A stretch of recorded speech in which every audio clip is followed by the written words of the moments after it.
Okay, great. Now allow me to introduce our today's expert facilitator, Ms. Abhilasha Pandey. She is an educationist since 2005. She's a lifelong learner, avid reader, and occasional writer. She conducted many sessions at Teacher Class platform on many multiple topics, and through her sessions, these skills-based session, experience and knowledge, she always try to contribute the same to her peer teachers, so that the peer teachers can also become expert on the educational topic, which are highly required to become our 21st century educators. And by doing that, she always try to create an environment or a space for the students where the student can also become the 21st century learners and the innovators. So without any further delay, I welcome our expert teacher, Ms. Abhilasha Pandey, ma'am. Ma'am, all yours, a warm welcome from all of our teachers.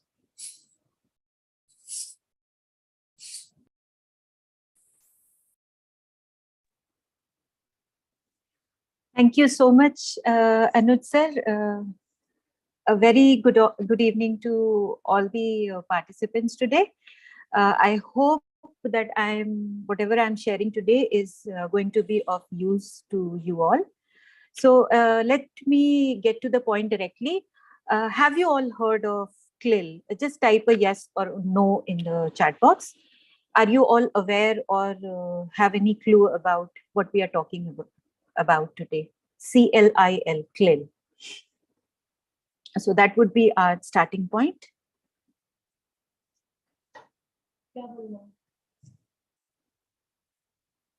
Okay, so I'm getting a few answers, and okay, let's then go back, take a step back. All of us have been involved in teaching learning process, and we all agree that the teaching learning process is basically and fundamentally about communication. If you're able to communicate the knowledge, and communication doesn't mean one-way communication, the learner should be able to grasp whatever you are trying to convey. So a teaching learning process is completely based on the foundation of communication, and communication is all about language. Sometimes we are talking about concrete things, like we are telling a story, or we are telling about some incident in past, or we are describing a plant or an animal. These are concrete concepts for which a language like Hindi or English or whatever your local language is sufficient. Sometimes we are talking about abstract concepts, like we are talking about volumes, densities, viscosity, velocity. These are abstract concepts. So we move on to another form of language, which is math. So we take help from numbers and formulas and some theories to explain those abstract concepts to the children. So be it math or be it the languages, I consider math as a language as well, to help children understand things which you cannot, they cannot see directly, or you cannot show them directly. So either way, be it math or be it any concrete concept, we are taking help of languages under the assumption that the language that we are imparting the learning in, the children are able to understand that language completely. They are well versed with that language. Now, can we be sure of this if we are teaching children in a foreign language? Globally, the language of teaching is usually English. But English is not the native language. English is not the mother tongue of most of these children, especially for us in India. English is not the mother tongue. And we are imparting our learning process. We are teaching in a language which is foreign to the children. Now, before starting the teaching process, have you all tried to assess what is the proficiency level of children in that language? Are they academically well versed with English enough to understand something which is totally new for them? For example, if you're teaching science to them, if you're teaching the concept of motion to them, are they able to understand what is linear, what is rectilinear, what is curvilinear. If you're teaching math to them, are they able to understand terms like predecessor, successor, consecutive, circular? Are they able to understand these terms? If yes, what is their proficiency level? If not, how can you imagine that the children will be able to understand the concepts that you are trying to teach, or even worse, try to answer the questions that are based on those words, that involve the use of those words? For example, if you are saying write 7 consecutive prime numbers below 100 to a student of class 6 or 7 maybe, will he be able to understand what you are trying to ask? Forget answering, forget trying to answer. Is that complicated sentence? And that is a problem that is asked in class 5 and 6. So I'm not going beyond their grade level. I'm talking about that particular grade level. So when we talk about languages, we divide the proficiency into 4 levels. The foundation level, where the child is able to understand few things in that language. Let's say English, the child is able to understand, grasp few words of that language, and simple sentences maybe he can understand. Developing, when he's trying to learn framing of sentences, trying to speak in proper sentences, he may understand completely, but he is not able to speak a proper language, proper English sentence. The next is proficient, where he's able to speak, understand, and maybe try to write as well. And the last level is, the final level is the expert level, where the child is able to understand complicated, the sophisticated grammatical forms of that language and express himself beautifully in those words. So before starting to teach in English, next time you go to the class, I'll request, make an assessment, make a need analysis of the language proficiency level of your students, and then recall the concepts that we are going to share in this session. So I'm sharing my screen.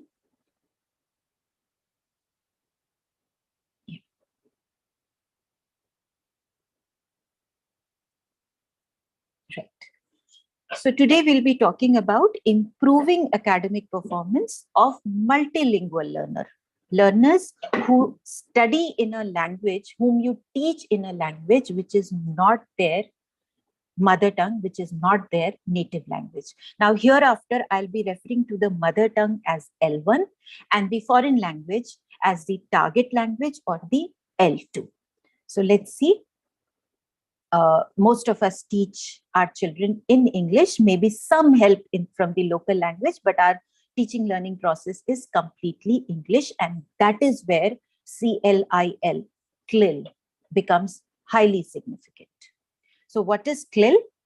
CLIL is an approach in which foreign language is used as a tool, not as a means of communication, but as an accessory to help in the learning of a subject which is not a language subject. I'm not talking about teaching English. I'm talking about teaching science or social science or math, language subjects which are not language subject, but for which we are using a foreign language.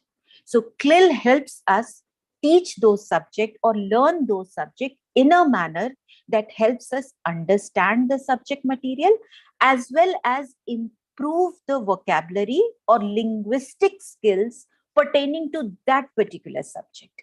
For example, as I mentioned, if you are teaching about math, the various functions, various vocabulary that are particular to math. If you're teaching science or social science, the vocabulary that is pertaining to that subject is also emphasized upon.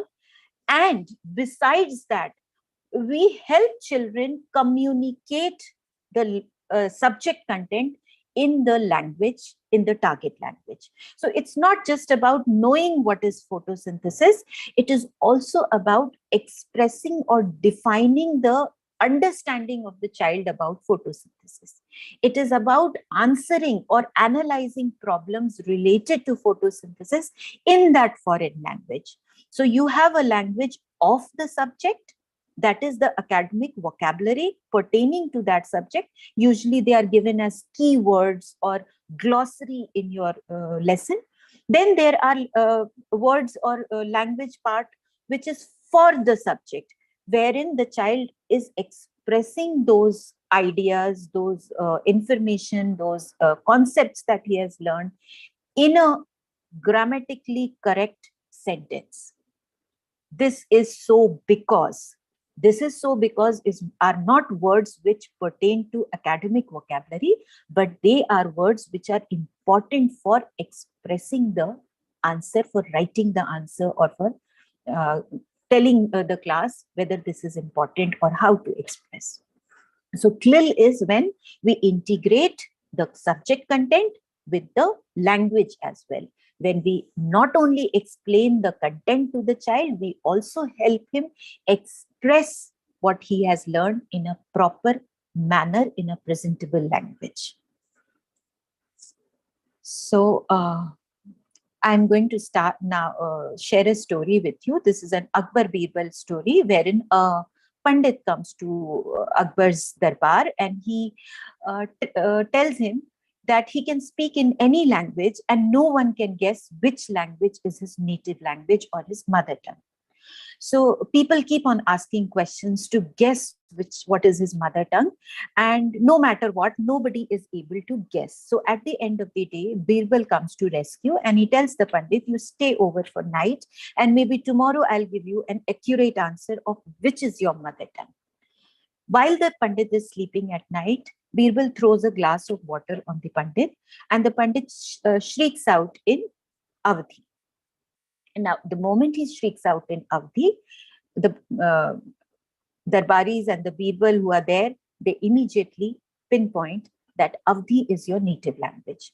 So when we are stressed, when we are under a lot of pressure, when we want to express something in the most comfortable manner, we go back to our mother tongue.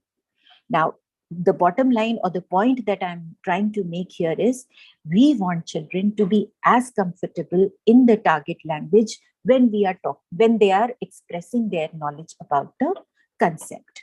So yes, we are talking about content language integrated learning. So this is the purpose of CLIL. Now, this is Bloom's taxonomy as we know it now. And for the remembering and understanding part, maybe a slight developing or proficient knowledge of foreign language is fine. But if you want the child to attempt hot questions, to analyze, evaluate, and create something, you have to make sure that the child has at least proficiency level or even expertise of the language in which you are teaching, in which the child is expected to answer the questions. So this is a math worksheet of class 2 NCERT book. You can read the words: round, all round, has no corners. I can roll it in my hand. Guess what it is? Now, on this basis, these are the questions that are asked. Now, these are very interesting questions.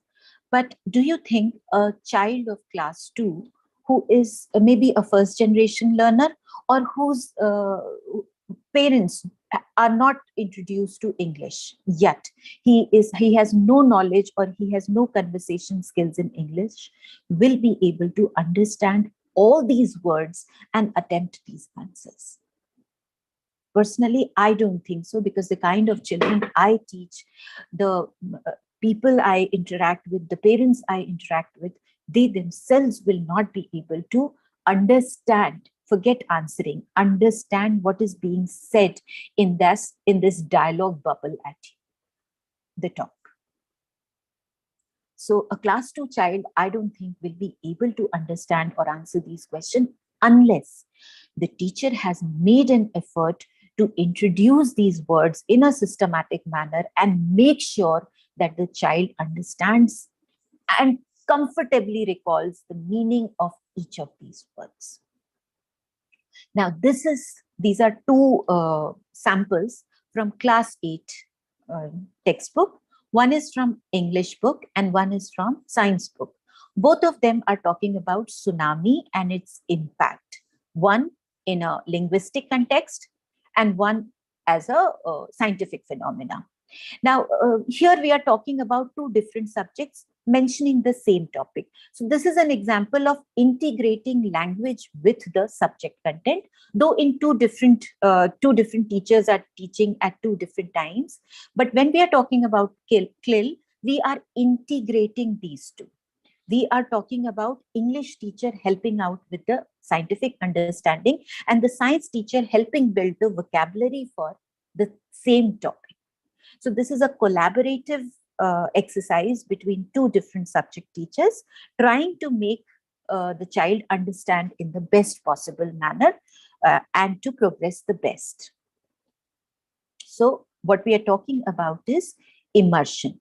When you teach two different subjects, teachers teach the same concept: English tsunami, science tsunami, in a foreign language.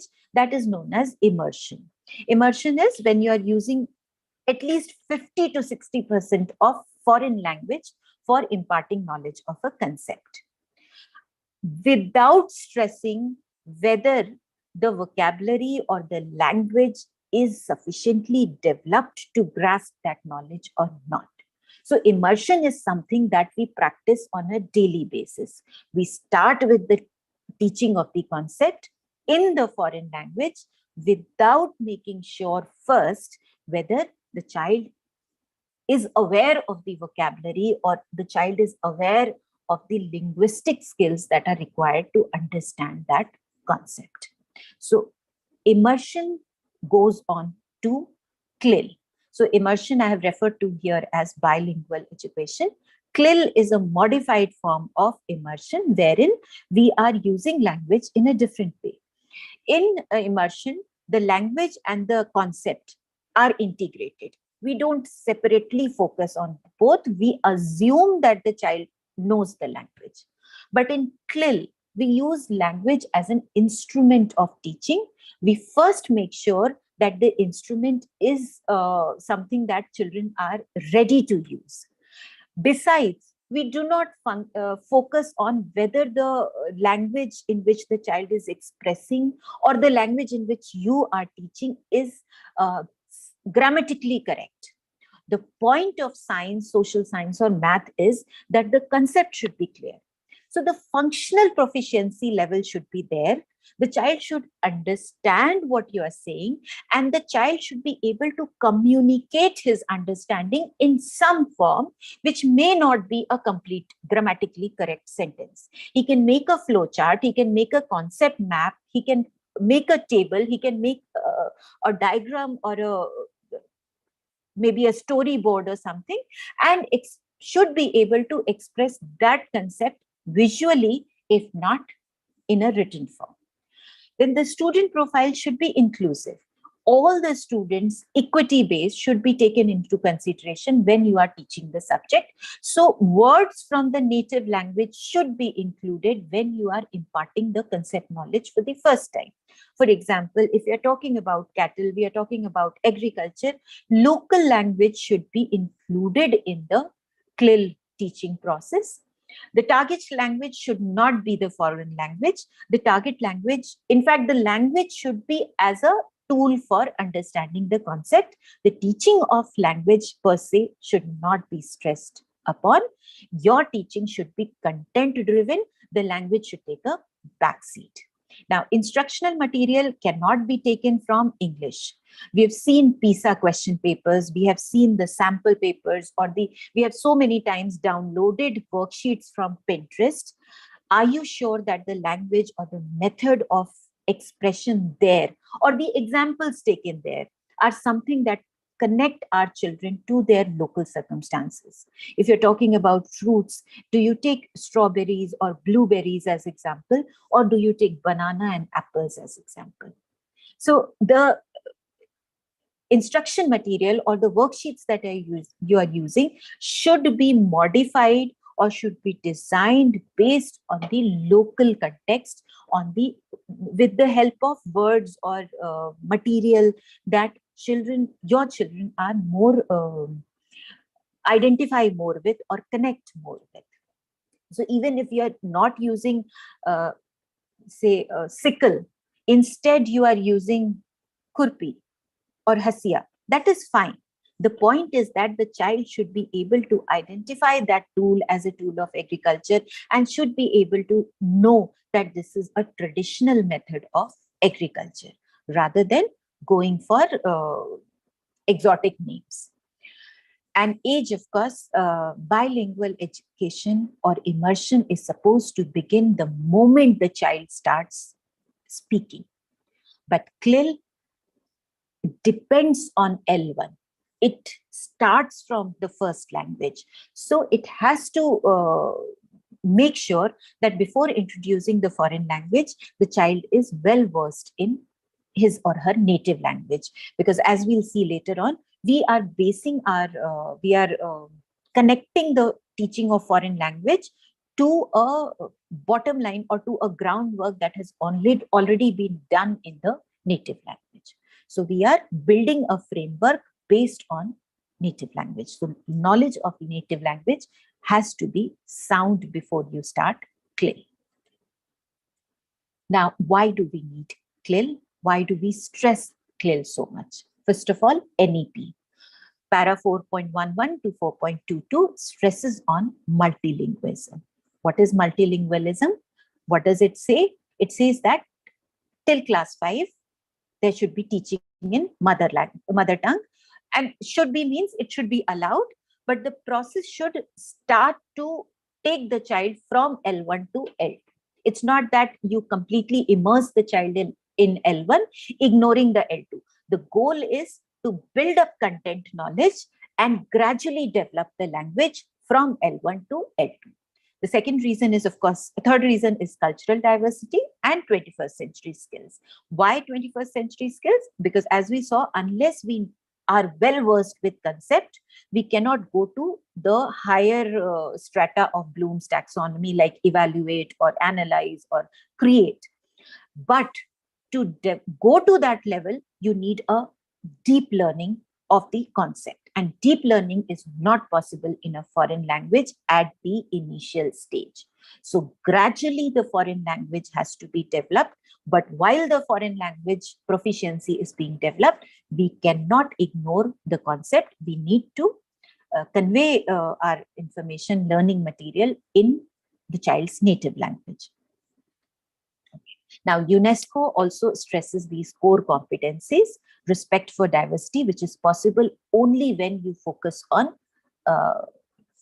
L1, that is the native language. And when I say language, it is not just the words. Language is culture. Language is festivals that you celebrate, the society that you live in, the characteristic of that society, how people talk, what are the ethics and moralities of people, how people plan and think, what they prioritize. So when you talk about a language, you take all these aspects into consideration. So these are the core competencies stressed by UNESCO. And as you can see, all these things can be ensured only when we respect the native language of the children and set an example so that children can respect their roots, respect the native language of other children that are there in their class. That builds the teamwork, the partnership. The focus is more on content and less on how they communicate. So CLIL has a dual focus: learning the subject content along with the target language. So you are learning the subject specific language while studying the subject. Now here I come to a very important part: contextual learning. This is one complication of any language, more so of English, because the same word used in different contexts may have different meanings. I say plant. A plant can be a living organism, a tree, a herb, or shrub. A plant can be a factory as well. So there are two different contexts. Bone can be a part of your body, but when in English you say bone of contention, it has a different context. So most of the language have this contextual connotation, which the child may not understand unless he has reached a proficiency level, a certain level of proficiency.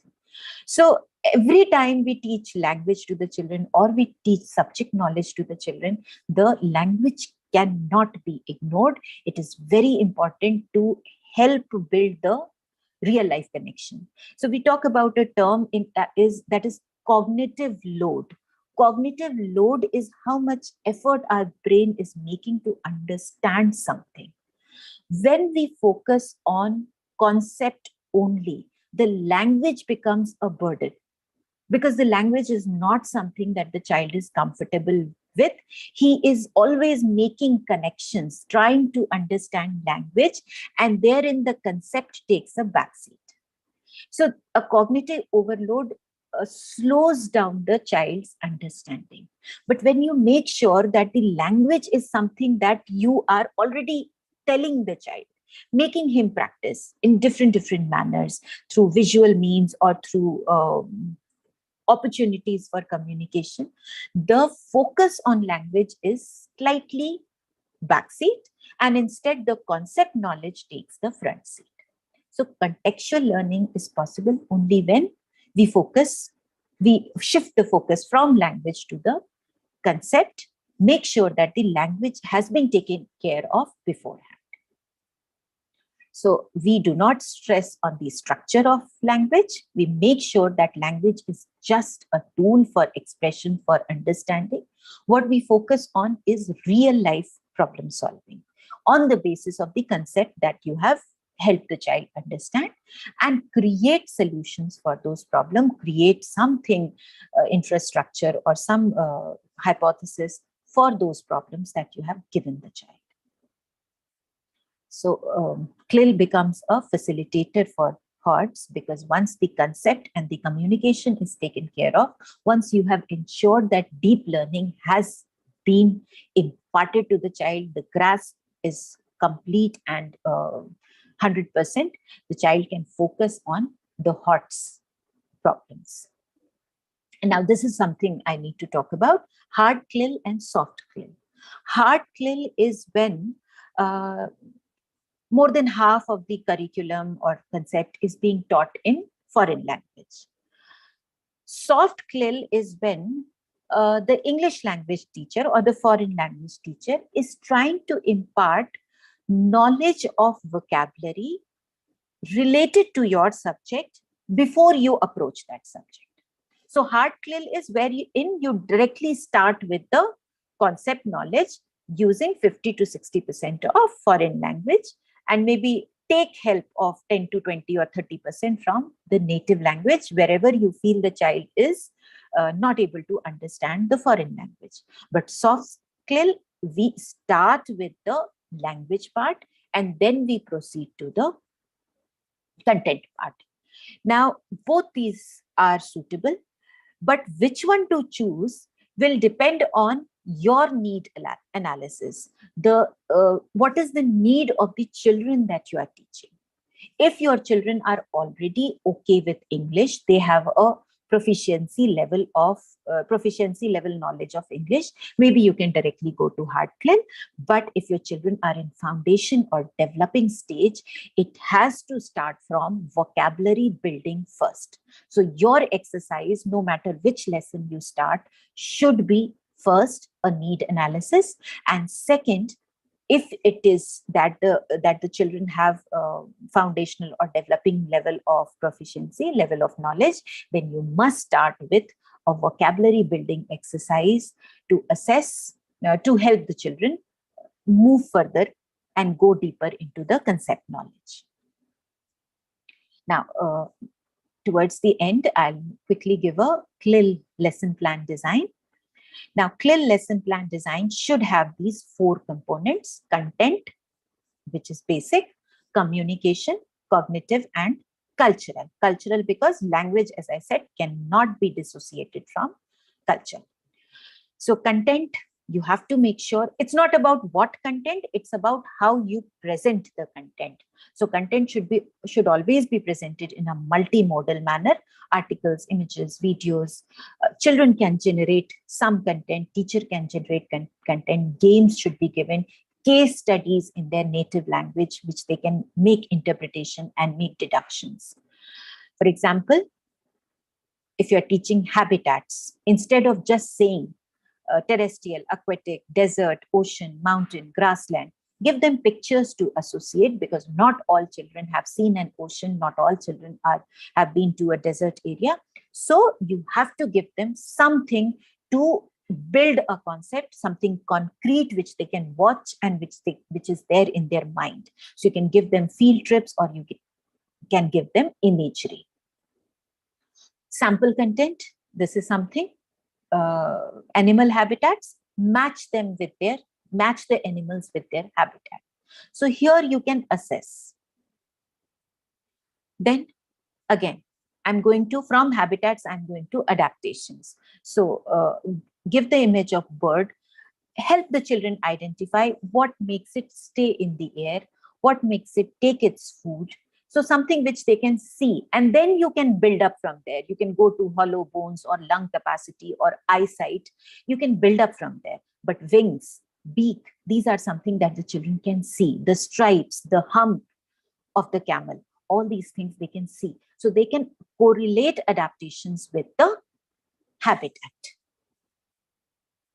This is another way of building knowledge, scaffolding. Herein, you give the child the lesson, the topic or the theme that you are going to teach, and tell them to write what they know, what they want to know, and what I learned. This will have multifold advantage. One, you will know the knowledge level, or if there are any learning gaps compared to what grade level the child in. And second, you will know what vocabulary the child is aware of when he's writing, filling up the first column, what I know, or even if he's writing what I want to know, you know what kind of vocabulary the child has pertaining to that topic. So again, you can decide hard CLIL or soft CLIL.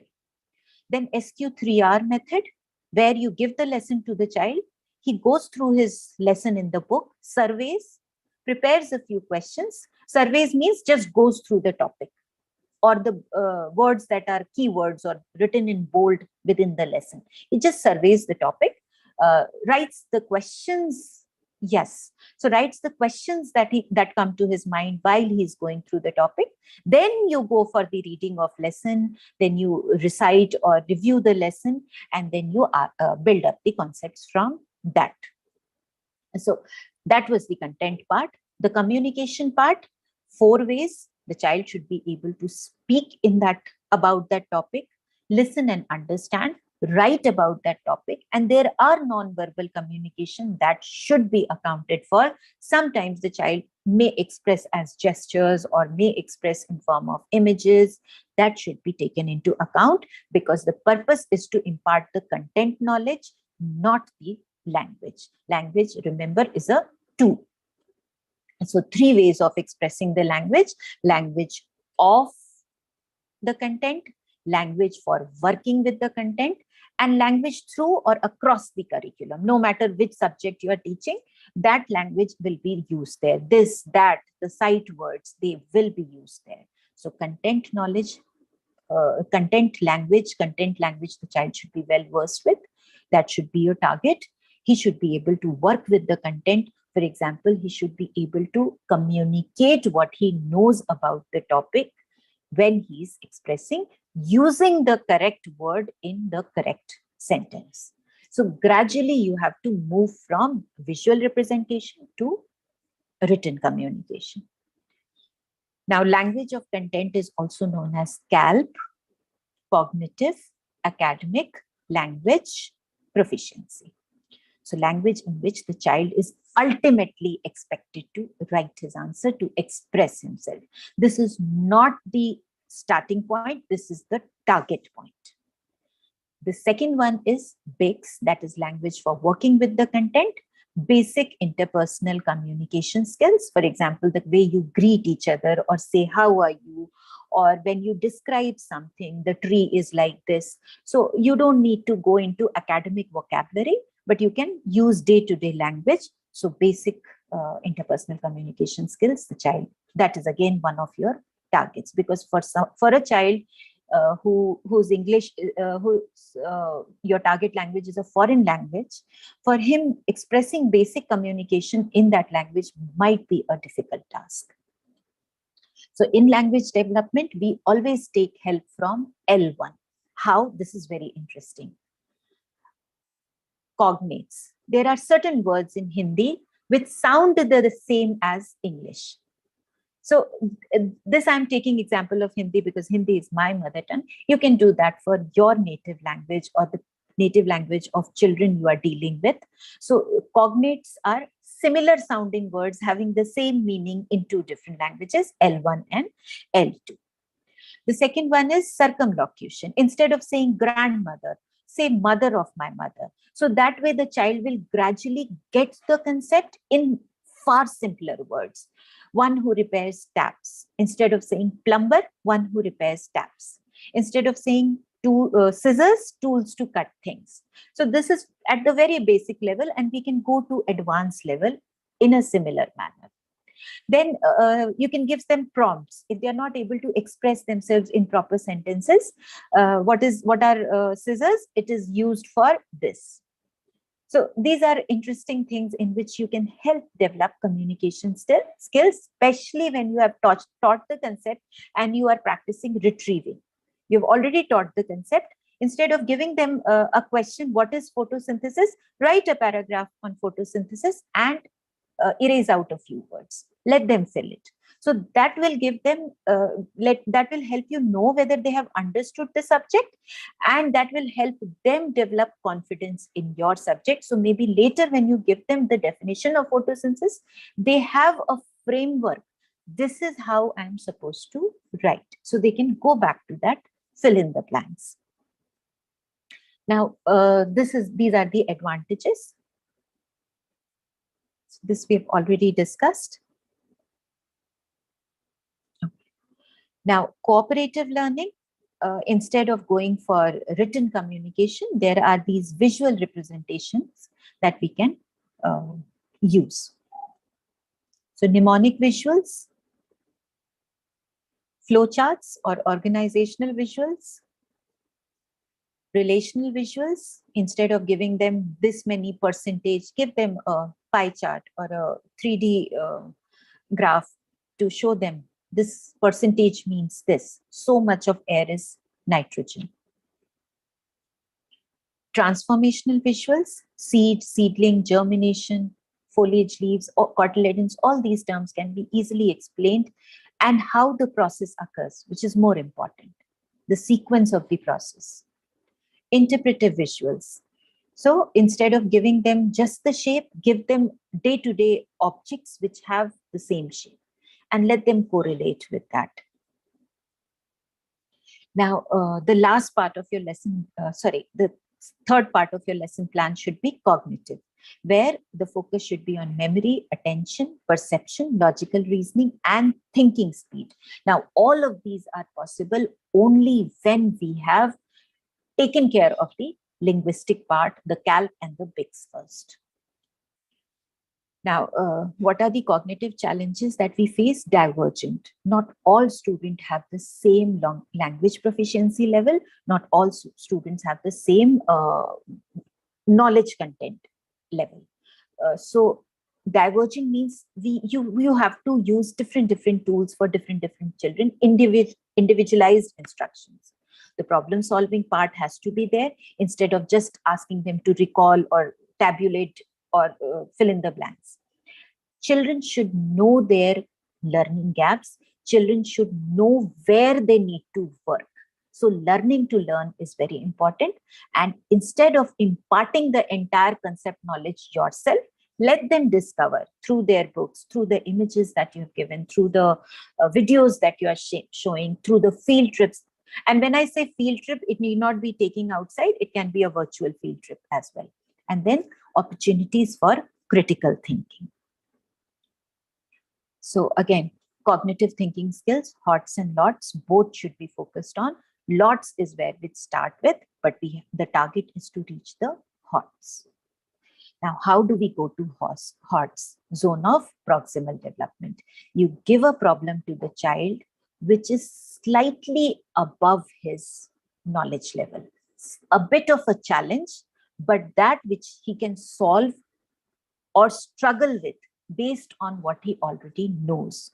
Not a problem which baffles him, which undermines his self-confidence, which makes him feel lost. So ZPD, or zone of proximal development, must be considered both for language skills as well as content development. So gradual scaffolding should be there.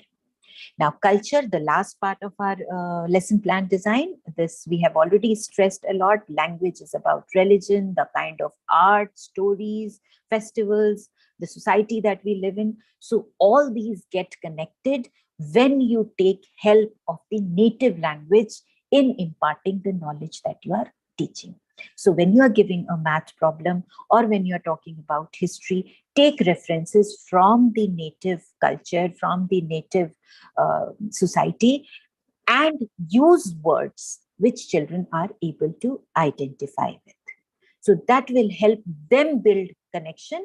They will become a part of the learning process. They will feel more connected with what you are teaching. So CLIL, lesson plan designing, has to lay stress on the culture part. Now, these are the benefits of connecting CLIL to real world problem. When we teach culture along with core content, we develop empathy, we develop mutual respect among children. India is a country of diversity, or for that matter, we are global citizens now. We need to develop tolerance for each other's opinions, respect diversity, and respect each other. So a global perspective is required, and which can only happen if we take all together. If we undermine any particular culture or language, then we are leaving them behind. We are not moving ahead together. So CLIL lesson plan, this is a sample one that I had prepared for habitats, though I have used very general terminology. So that can be modified for any other topic or even subject content. Even math or science or social science, this can be utilized with slight modifications.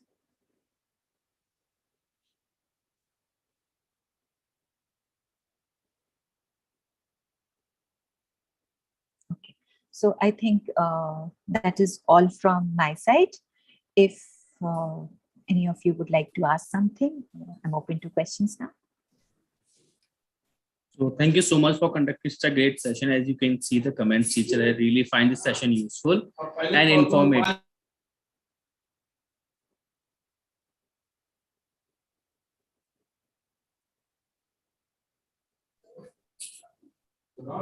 Great. So teacher, what I'm going to do, I'm going to share the feedback form in the chat, and in a meanwhile, we also take your questions one by one. If you have any questions, please do share in the chat. Meanwhile, I'm also looking in the chat if you have any questions.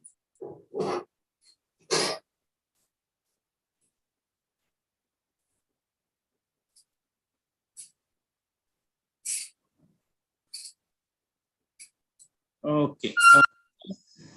So, ma'am, can you repeat the put the light on hard and soft CLIL? What is hard and soft CLIL? Okay. With an example. Okay. So the two sample worksheets, sample content that I shared for class 8, if you can see, I'll go back to that. Okay.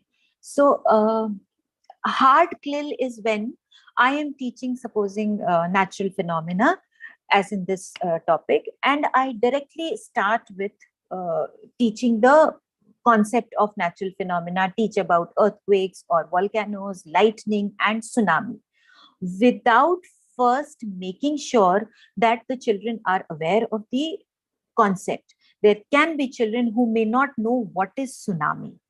There can be children who may not know what are faults or what are avalanches. These are words that will come repeatedly in that lesson. So children may not know. So hard CLIL is when I impart the core content in the foreign language, and the foreign language is 50 to 60% foreign language is utilized. only when I feel or a child asks, what is the meaning of this? Only then we go to the native language. So we focus on core content in the foreign language. Soft skill is when we, like a language teacher, first focus on the academic vocabulary. First, let the child scan through the lesson, or in some way try to understand whether the child knows the vocabulary and work from there. If the children don't know the vocabulary, first we teach it like an English language teacher, word meaning and developing the academic vocabulary. And then we go to the core content. So soft CLIL is when the focus is more on language, and hard CLIL is when the focus is more on the core content. So depending on which class you are teaching or which kind of student you are teaching, what is their language proficiency level, you can choose between soft CLIL and hard CLIL. What I recommend is in the primary classes from classes 1 to 5 or even below that, the approach should be soft CLIL, because there you are trying to develop the language. The children are either in foundation or developing stage of foreign language.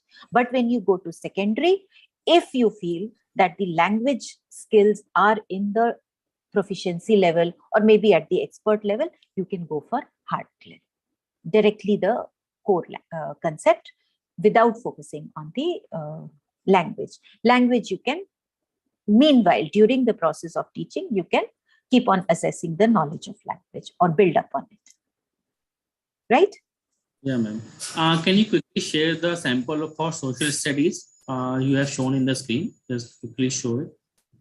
Some of the teachers were asking. I don't think social study, that is... I think, yeah, art and culture. Is this it? I think so. Yeah. Teacher will let me know in the chat by saying yes, if this is you asking for. Till then, ma'am, there's another question. So sometimes it's painful to see that a particular student has understanding of subject in his local language, but is not able to express in English language. So how to help those students? Okay, so that is what we were talking about. There are these visual representations. Sometimes it is okay to help the child understand the language. If you're teaching science, you can always start with fill in the blanks or image-based worksheet, like the one that I showed here. This one. So initially, you have to work really hard with the child and understand his struggle, that he is also trying to understand an alien language, a foreign language, and learn the concepts in that foreign language. So help out with these worksheets so that he can build up on the a concrete understanding, not something abstract, not that is anything he has not seen yet, but a concrete, give him a concrete image to correlate the words with. Then you can go from there. And when you are asking the answers, when you are asking, taking a test or something, let the child express in other manners. Even if he is not able to write the complete sentence, grammatically correct sentence, if you are using those words which you expect, which helps you decipher that the child has a knowledge of the concept, you should grade the child accordingly, not cancel out completely, and help him build mind maps, help him express himself through some art. For example, if he's describing rectilinear and curvilinear motion, let him make the motion path instead of writing that rectilinear motion is a motion in straight line or it's in a curved line. Let him draw that. That should be enough for you to help you judge that the child knows the concept, which is more important. And thereon you can help him write basic sentences. So that would need work, but the concept assessment can be done from there. Great, ma'am. So teachers, I have shared the feedback form in the chat. Please do click on the link and do share your response on it. In order to see the certificate, please do fill up the feedback form. Urbi ma'am, you will see the certificate soon on your email ID. We'll surely share the certificate in some time.